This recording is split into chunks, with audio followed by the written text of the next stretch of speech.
Au revoir les amis.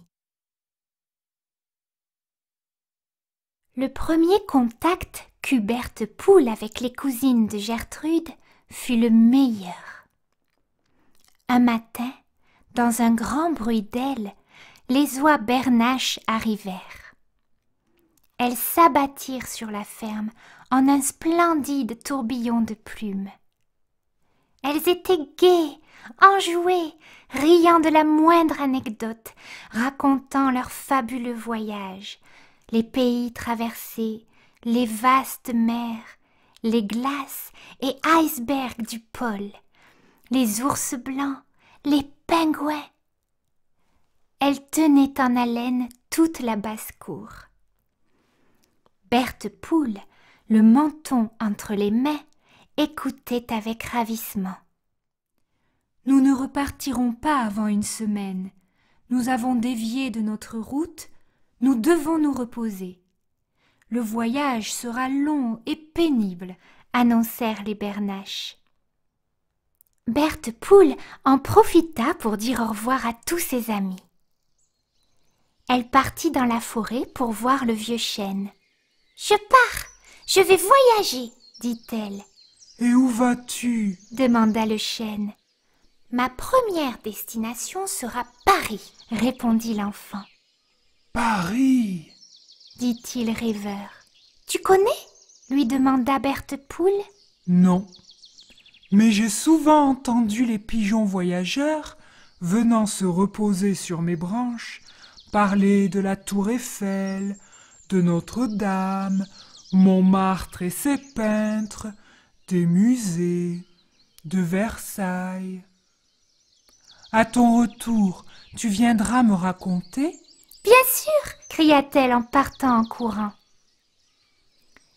Après le bosquet, derrière l'étang, Berthe Poule se mit à genoux et, rampant sous les charmilles, arriva à une toute petite clairière tapissée de mousse. Les elfes étaient là, allongés sur l'herbe, en train de deviser. « Bonjour les amis !» Tous sursautèrent. « Tu nous as fait peur, on ne t'avait pas entendu arriver. »« Je viens vous annoncer une grande nouvelle. Je pars en voyage. »« En voyage ?»« Oui, je pars pour Paris. »« Paris. Et comment y vas-tu ? Raconte-nous. » Berthe Poule leur apprit que les oies bernaches allaient l'emmener, qu'elle logerait au parc Monceau, chez le cousin du Pan-Léon, etc., etc. « Vous me manquerez, leur dit-elle. Plume, le plus petit des elfes, vint se poser sur l'épaule de Berthe Poule. Et, déposant un baiser sur son oreille, lui dit « Reviens vite !» Plume était le préféré de Berthe Poule. Un jour qu'elle s'amusait avec les elfes dans les branches du vieux chêne, un bouton de son gilet était tombé sur la tête de Plume et l'avait assommée. On l'avait transportée, allongée sur une feuille, sans connaissance, jusqu'à son lit de mousse. On lui avait versé sur la tête une clochette de muguet remplie d'eau de la source enchantée. Sans résultat. La fée bleue était arrivée, avertie par un papillon. D'un coup de baguette magique, elle avait redonné vie à Plume. « Massez-lui la bosse avec de l'eau de bleuet », conseilla-t-elle avant de disparaître dans une éblouissante envolée d'étoiles. Ce petit accident avait rapproché la fillette de l'elfe.